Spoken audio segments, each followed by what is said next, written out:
रात के 10:30 बज चुके थे। शहर की सड़कें वीरान थीं और हल्की ठंडी हवा ने पूरे माहौल को चुपचाप कर दिया था। रिया की आंखों से नींद कोसों दूर थी। उसका मन बेचैन था, उलझनों से भरा हुआ। वो अपने कमरे की खिड़की के पास बैठी चांद को एकटक निहार रही थी, मानो उससे कोई जवाब चाहिए हो। रिया, एक 26 वर्षीय स्वतंत्र और समझदार लड़की, जो मुंबई की एक प्रतिष्ठित कंपनी में मार्केटिंग मैनेजर थी। उसका जीवन बाहर से तो बहुत सधा हुआ और खुशहाल दिखता था, लेकिन अंदर से वो खुद से जूझ रही थी। वजह थी अर्जुन। अर्जुन और रिया की पहली मुलाकात 2 साल पहले एक कॉन्फ्रेंस में हुई थी।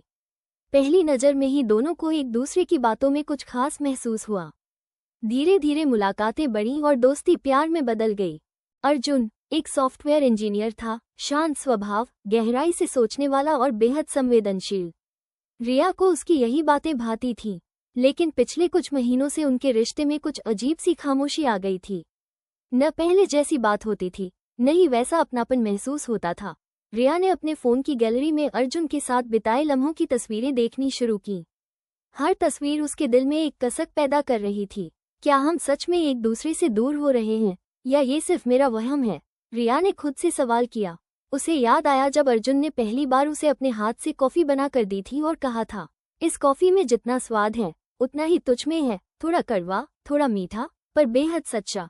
पर अब अर्जुन अक्सर व्यस्त रहता था, फ़ोन कॉल्स छोटे हो गए थे, जवाब देर से आता था। रिया ने कई बार बात करने की कोशिश की, लेकिन अर्जुन हर बार टाल देता। रिया ने तय किया कि अब और नहीं, वो इस उलझन से बाहर निकलना चाहती थी। अगली सुबह उसने अर्जुन को एक मैसेज किया, आज शाम 7 बजे मिलना है, कुछ ज़रूरी बात करनी है। शाम को दोनों एक पुराने कैफ़े में मिले, जहाँ कभी उनके प्यार की शुरुआत हुई थी। अर्जुन आया तो जरूर, लेकिन उसके चेहरे पर वो मुस्कान नहीं थी जो कभी रिया के दिल को सुकून देती थी। उसने कुर्सी खींची, बैठा और पूछा, क्या बात है? रिया ने सीधे उसकी आंखों में देखा और कहा, अर्जुन, क्या हम ठीक हैं? कुछ पल की खामोशी के बाद अर्जुन ने सिर झुकाकर जवाब दिया, रिया, मैं खुद नहीं जानता। रिया की आंखें भर आईं, लेकिन उसने आंसू नहीं गिरने दिए। कम से कम ये तो जानता हूँ कि हमारी बीच की दूरी अब बोझ बन चुकी है, उसने कहा। अर्जुन ने धीरे धीरे बोलना शुरू किया, रिया, तुम मेरी जिंदगी की सबसे खूबसूरत इंसान हो, लेकिन पिछले कुछ महीनों में मेरा मन बहुत भटका हुआ है। करियर का दबाव, घर की जिम्मेदारियां, और पता नहीं क्यों मैं खुद को खोता जा रहा हूँ। रिया ने पूछा, क्या तुम्हारे दिल में अब भी मेरे लिए वही जगह है? अर्जुन चुप रहा। चुप्पी ही सबसे बड़ा जवाब थी। रिया ने गहरी सांस ली और कहा, अर्जुन, प्यार तब तक खूबसूरत होता है जब तक वो दोनों को संबल देता है, लेकिन जब वो उलझन बन जाए तो उसे पकड़ कर रखना खुद के साथ नाइंसाफी है। अर्जुन की आंखें नम हो गईं। उसने कहा, मैं तुम्हें खोना नहीं चाहता, तो फिर क्यों इतना दूर हो गए? रिया की आवाज कांप रही थी। शायद मैं खुद से ही दूर हो गया हूँ, अर्जुन ने जवाब दिया।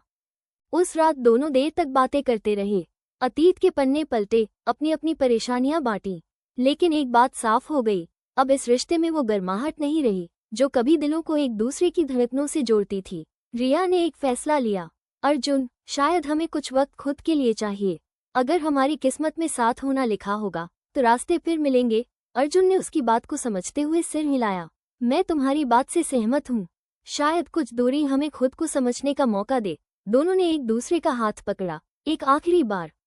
ना कोई गुस्सा था, ना ही कोई शिकवा, बस एक सुकून भरा अलविदा। कुछ महीनों बाद रिया अब पहले से कहीं ज्यादा आत्मनिर्भर हो चुकी थी। उसने पेंटिंग क्लास ज्वाइन की, ट्रैकिंग पर जाना शुरू किया और खुद को समय देना सीखा। अर्जुन से अब उसका कोई संपर्क नहीं था, लेकिन उसके लिए अब कोई दुख नहीं था।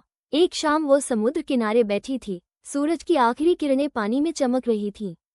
उसने अपनी डायरी में लिखा, कभी कभी उलझनें जरूरी होती हैं, वो हमें हमारी सबसे बड़ी स्पष्टता तक ले जाती हैं। अर्जुन मेरे जीवन का वो चैप्टर था जो अधूरा सही पर बेहद खूबसूरत था। अब मैं अपने अगले अध्याय के लिए तैयार हूँ। हर रिश्ता हमेशा साथ चले ये जरूरी नहीं, लेकिन अगर वो हमें बेहतर इंसान बना दे तो वो रिश्ता कभी अधूरा नहीं होता।